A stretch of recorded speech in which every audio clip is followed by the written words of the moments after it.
Welcome to Not Starving Artist, the podcast. I'm your host, Brooke Benson, money coach and equity actor. I am your financial cheerleader, here to help you build your financial confidence and have power over your money. The best part, no budgeting or bi-weekly paychecks required. I went from being a broke BFA grad having weekly panic attacks about money to a financially confident, wealth-building actor and business owner. Money gets to feel fun, simple, and sexy, and I am going to show you how. Hold up, have you registered for my new free training yet? It's called Get 3 Months Ahead on Bills with Fluctuating Income so you can do your art stress-free. The anti-budget money strategy for creatives, and it's happening on June 1st. I am going to walk you through why budgeting ruined my mental health and my artistic work as a creative. I'm going to teach you the 4-step process in the anti-budget money strategy. And I'm going to talk about how to get 3 months ahead on bills with fluctuating income and why this is the most important first step. And right after the training on June 1st, doors are going to open to my brand new group program, Cashed Up Creatives, which is the financial education your BFA never gave you. And it's helping creatives hit their money goals without budgeting or bi-weekly paychecks. Now, you want to be registered for the training because only people registered for the training will get access to a free bonus when you join Cashed Up Creatives in the first 48 hours. You're going to get a free 30-minute one-on-one money strategy call with me to map out your personalized money flow method that's going to help you get 3 months ahead on bills no matter what your financial situation is. So make sure you're registered. Link is in the show notes and I will see you there. Hello, everyone. Welcome back to the podcast. Welcome to part 3 of the 6-part series, Lessons from a Cashed Up Creative. And I want to talk to you about the importance of becoming a not starving artist before you see it in the bank account. This is one of the biggest things that I learned becoming a cashed up creative myself is how important it was for me to shift my mind before I could actually see anything shifting and changing inside of my bank account.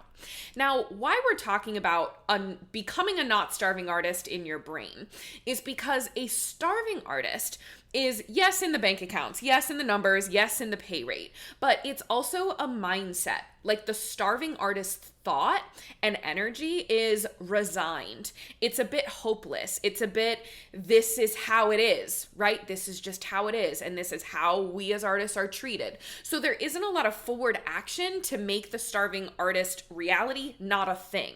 So when you're a starving artist in your brain, you don't take action that someone who's a not starving artist would. And what I mean by that is, when you identify as a starving artist, you don't believe there's a job or work or higher paid gigs that could actually come to you and be a part of your life because you're like, yeah, that doesn't exist. High paid artistic jobs don't exist.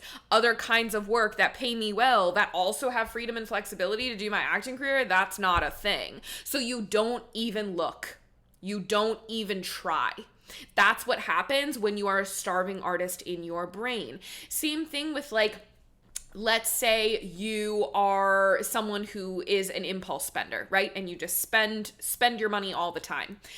Something that could be coming from is the fact that in your brain, you have the thought, well, I'm just like, this is as good as it's going to get. Like, you can't fathom a life that is greater and more luxurious and wealthier than the one you're currently living. So you're like, yeah, of course I'm going to spend everything that's in my bank account. Like, kind of, what's the point of saving? What's the point of putting money aside for the future? What's the point of investing for retirement? Because this is what life is, right? So might as well spend it. It pulls you into just the present moment because your brain is telling you you're a starving artist. So if all you can do to bring yourself joy is spend all your money right now because you can't imagine a world in which life gets better financially for you later on, or it's so far down the line that you can't even resonate with that version of you, that's the starving artist mindset.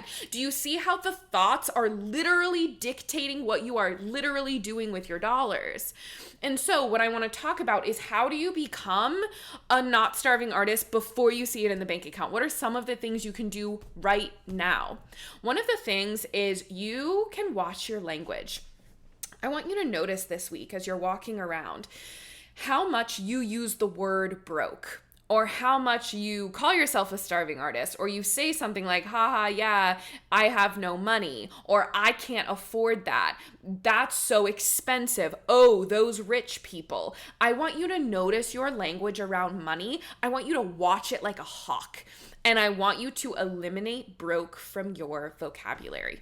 Eliminate broke from your vocabulary. From this point on, she's not in your mouth, right? And I want you to just notice what this is going to cause you to do is it's going to show you how much you actually have that language as a soundtrack in your brain of what your reality is, what your excuses for things are. It's really interesting when I give some of my clients this homework, if they have that like stuck narrative of I'm always going to be broke, this is the first thing we do, because what comes up is how much you use broke, or the phrasing of like, I'm broke, I can't do that cause I'm broke, as a deflector for like why you actually can't or why you actually don't want to, right? So like instead of telling a friend like, I don't like going to baseball games, so like I don't want to buy a ticket to a baseball game, let's do something else. You say, I can't afford it, oh, I'm broke, like I can't go to a game, rather than saying the actual thing that you want to say, right? Like it pushes you into the truth of the matter. Okay. Second thing, I want you to get yourself into elevating spaces. I talked about this on a previous podcast episode with my dear friend Harriet Hadfield, who's a business coach for creatives. And we were talking about exactly how we did this, how we up-leveled our identity in our brain in order to make more money, to have a better financial life.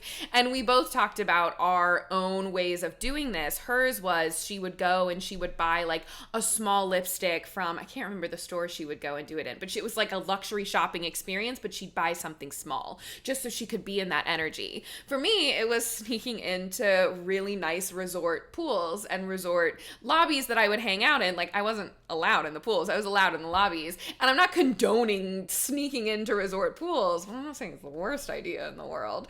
But what I was doing without even realizing it was I was going into spaces where people who had financial ease were congregating. And I was just in that energy. And I wanted to feel luxury. I wanted to have a luxurious lifestyle. And I didn't want to deprive myself of that until I had the money in the bank. I was like, let me give myself something to actually strive towards. Like, let me get it in my body of how nice it feels to sit out at the Ritz-Carlton pool, right? And like, I would sneak into the Ritz-Carlton before, and now I pay to stay at the Ritz-Carlton, right? So it was something I was doing in order to calibrate my energy. And even something else I want to say here is, if you are someone who is an artist or an actor and you are only surrounded by people in your field, like for example, as an actor, I go to EPAs, auditions, and I am surrounded by other actors. I go to acting class, I'm surrounded by other actors. I fucking love actors. I love being around my people.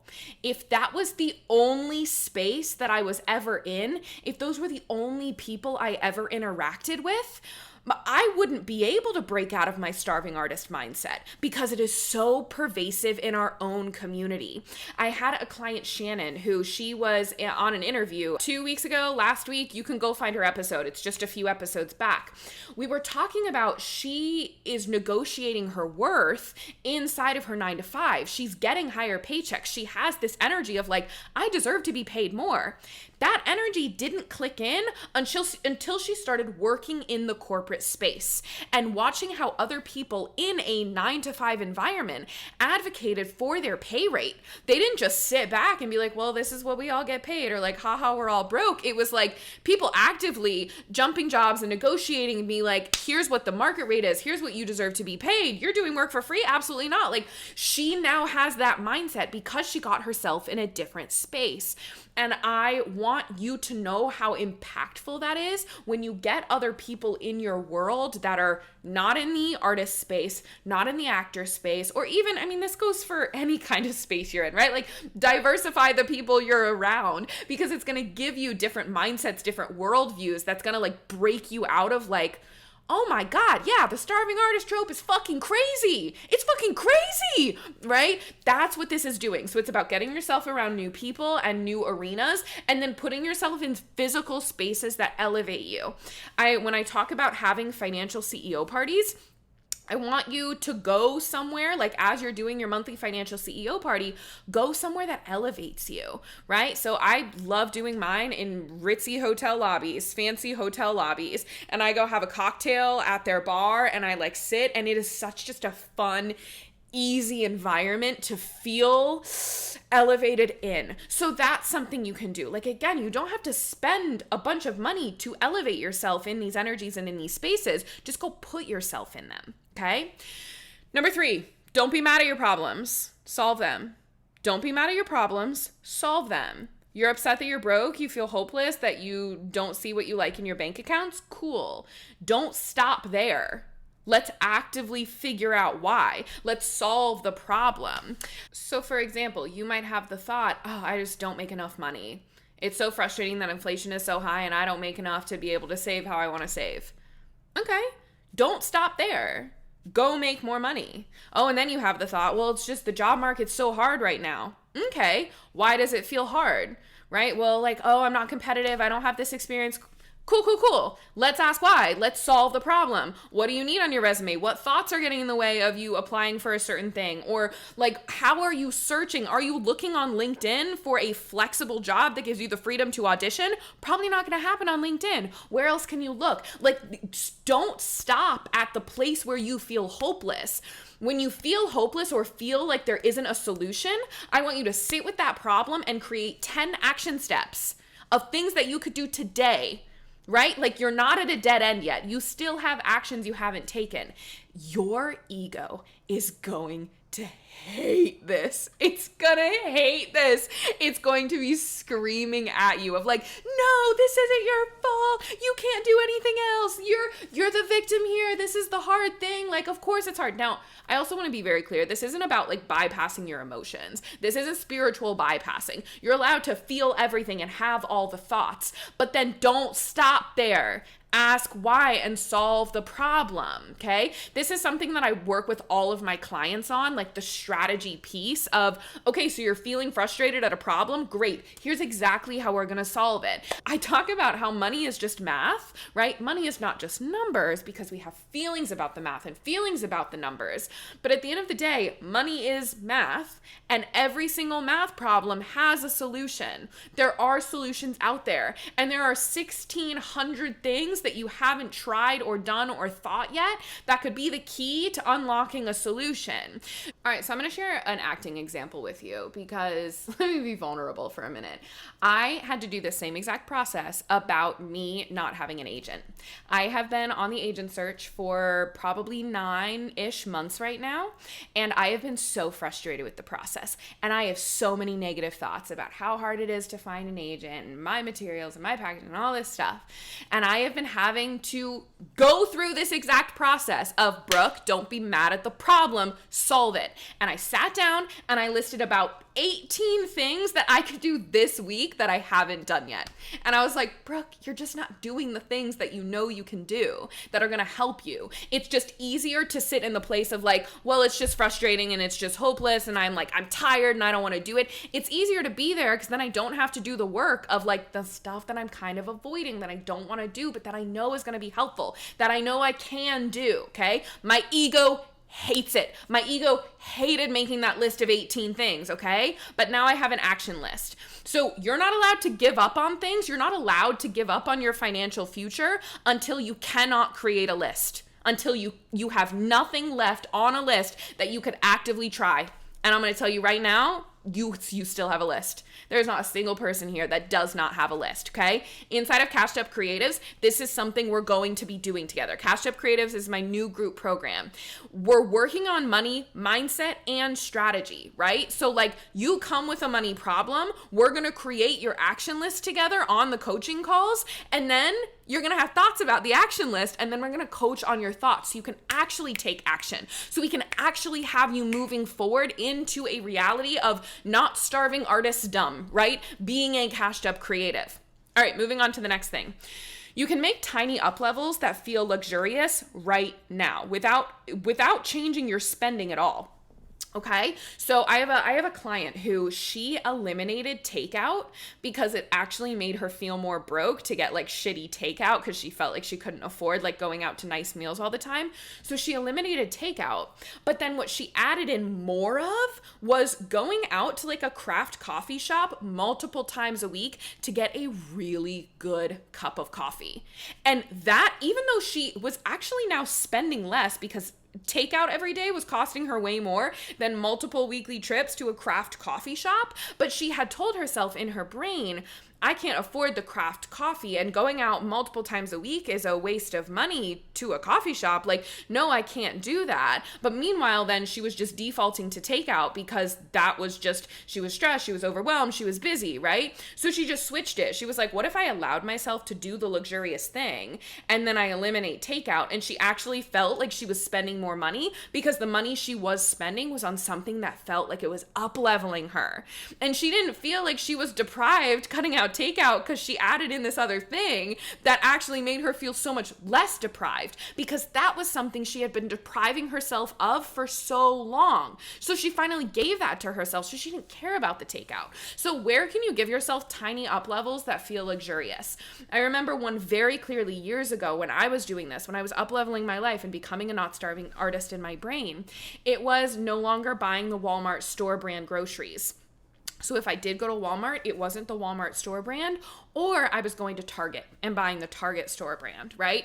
The teeniest difference in price, difference in price, but not seeing my entire cabinets filled with great value did something to my brain. Now, you might not be someone who even that would even register as a thing. Find your thing, right? For me, because I cooked at home a lot, and like because groceries and eating, like it was such a thing in my head that I was only able to afford Walmart. Like that was a thought that I had in my head.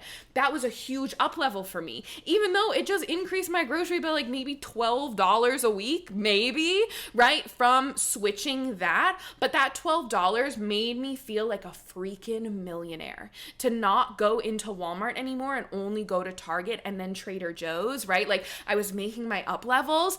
I felt like a freaking millionaire. You have things you can do right now that can have that same effect for you, okay? And then the last thing that I want to talk about is have a dream lifestyle that you're chasing, but then also have a bridge lifestyle in the meantime. Now, this is also something, I have a whole video training on this inside of CASHED Creatives, my new group program. You get a full video curriculum with all of the money strategy, all the financial education you never got in school, and concepts like this that are going to help you actually up-level your financial life. So this concept I have called the bridge lifestyle and the dream lifestyle is the idea that you have a lifestyle you are chasing that's big picture, right? So it could be like retiring early or being able to vacation whenever you want, or like making it to Broadway, whatever your big successful visions look like. Or even if they're not super clear, like for me, I actually don't have very clear future visions, but I know the feelings are ease and freedom and flexibility. And just like that energy excites me so much that I could say yes to anything and everything, no matter what it was. That energy, that's my big vision, okay? Bridge lifestyle is the lifestyle you're chasing in pursuit of that big dream, okay? Because what happens is when you've got this big dream lifestyle, it can feel so far away that it doesn't actually feel like you can have it. Or it registers as something that like current you can't have, like it feels so separate from you. You know you're destined for it, you know you want it, you know you're made for it, but it doesn't quite feel real. The bridge lifestyle is the thing in between that feels real, that you can actually fathom getting, that actually brings up the shit that you need to work through tactically and emotionally, okay? One of these things for me was when I signed my first apartment lease, right? Like I got these big visions of, you know me, I'm a luxury girl, right? We were on track to be a wealthy artist. I wanted to be a not starving artist. I wanted to be a cashed up creative, okay? So I had all these big visions of living in a super luxury apartment and going on quarterly vacations, literally the lifestyle I'm getting to live right now. A lot of those things are part of my big dream lifestyle. I couldn't fathom that, actually having that when I was living in a trailer 4 years ago, a literal trailer, okay, making $16 an hour. That felt so far away from where I was, okay? So at that time, my bridge lifestyle was living in a nice apartment with amenities, and I signed a 1-year lease. Before that time, I was not signing leases. I was living my vagabond actor life. It felt like so much fun. I was bopping from place to place, Airbnb to Airbnb, contract to contract. I was doing my thing, right? And then I got in a car accident that took that freedom away from me. But then the other thing was I realized how terrified I was to commit to a lease because of the financial commitment that was, right? I knew that I could spend, X amount on 3 months of an Airbnb, or like I was going on contract so I didn't have to pay for housing. Like that was how my life was. So I knew that me living that luxurious dream lifestyle that I wanted to live was going to require me to sign a lease. Okay. So when I realized that was going to be my bridge lifestyle, is living in a nice apartment, maybe not a luxury one, but a nice apartment, and I was going to sign a lease and I was going to pay rent every single month consistently, that was what I needed to work through. That was what I needed to work towards. Okay. So that's what I did. And it brought up a lot of thoughts about the kind of money I was making as an artist when my income was fluctuating. How was I going to be able to pay for rent every single month if I didn't know when I was getting my next paychecks, right? So that sprung me into action, okay? So I needed to figure out a way to sustain myself financially alongside my acting career, especially because I wasn't able now to just jump from contract to contract and never worry about housing costs, right? If a contract was putting me up, I didn't have to pay rent while I was on contract because I didn't have a lease, okay? I had to solve for that. So this is then what spiraled me into getting a virtual assistant job that was paying me $30 an hour, which then spiraled me into getting promoted. And now I was getting paid $40 an hour. And my next bridge lifestyle was making a cross-country move. I was going to Denver this time. So I had all of these bridge lifestyles that felt so attainable, but even more terrifying than my dream lifestyle because they were so close, right? Because I could actually see what I was going to be required to do and what thoughts were standing in my way and work through those. Because getting to your bridge lifestyles is the only way you're going to be able to get to your dream lifestyle, okay? So inside of my group program, there's a whole training on this, how to actually quantify your dream lifestyle and your bridge lifestyle, how to create both of them, and then how to actually make them happen. Becoming a not starving artist in your brain is just as important as implementing the financial strategy. You need to do both alongside each other so that you don't end up with $23,000 in a savings account still feeling broke and having panic attacks about money. That was what happened to me. I completely ignored what was happening in my head, what was happening in my emotions, and I was only focused on the numbers and how things were adding up, and I was pinching pennies and doing all of these things. And the number didn't make me feel better because I had left my brain behind. I left my brain in starving artist land. My bank account was now in not starving artist land, but my brain was back as a starving artist. I had to catch her up. I had to bring her forward, right? I had to do all of these things that I just outlined for you in order to catch my body and brain up so that my money actually felt real in my body, so that I actually felt like a cashed up creative. And I wasn't one of those people who I'm sure you have these people that you know who have so much money, or you perceive as having so much money, and they walk around being like, oh, I'm broke, I can't afford it. And you're like, the hell you can, right? Like, there are people who have so much money and still feel terrified to use it and to spend it. I think there is this story about Warren Buffett who used a McDonald's coupon. I might be bastardizing this story. It's in one of my old episodes. But he used a McDonald's coupon one day. And it's like, bruh. And he was like in another country, which means he brought this coupon with him on the plane in his pocket from the United States to another country to use a McDonald's coupon. Warren Buffett. Billionaire Warren Buffett. And I'm like, that man's got some money mindset issues, right? He left his brain back in six-figure land, or like under the poverty line land, right? Not billionaire land where he now lives. The entire first module of Cashed Up Creatives, the video curriculum, the entire first module is about becoming a not starving artist. It is about this topic exactly. It's going to teach you how to bring your brain along as you're implementing the strategy for the rest of the program, right? All the other modules are very strategy heavy. Let's bring your brain along the journey. I'm going to teach you how to do that day one. As soon as you sign up for the program, you're going to get immediate access to this module and the anti-budget money strategy module. So you can start doing them both at the same time, working on your brain and working on your literal numbers and your literal strategy. If you want to learn more about Cashed Up Creatives, make sure you are registered for my free training happening on June 1st. People who are registered for the free training, one, you're going to have access to a free giveaway during the training. If you show up live, you post on Instagram and tag me, I'm going to be doing a giveaway during the training, live on the training, okay? So you want to be registered for that reason. But then also, if you're registered for the training, you have access to a 48-hour bonus once doors to Cashed Up Creatives open right after the training. If you join in the first 48 hours, if you join the program, you're going to get a free 30-minute private money strategy call with me, where I'm going to have my eyes on your dollars, and we're going to work through what's your plan of action to get you 3 months ahead on bills, right? You're already going to have access to the curriculum by that point. So you're going to be able to bring questions about the curriculum. You're going to get coaching one-on-one. That is something you get for free when you join in the first 48 hours, and only people registered for the training have access to that. The free training itself is going to be jam-packed full of information, as well as you're going to hear from specific clients and their stories and how they've actually implemented these things and what they've been able to do to show you what's possible and that it actually is possible for you. I am so excited to see you there. If you want to register, grab your free spot. The link is in the show notes, and I will see you next week for part 4, baby. Thanks so much for tuning in. Come join me on Instagram for more on how to build a simple, sexy relationship with your money. My Instagram handle is @NotStarvingArtists. And if you want to dive deeper with me, head to the show notes to learn more about one-on-one coaching. If you love this episode, subscribe, leave a review, and share it with a friend that you want to get rich with.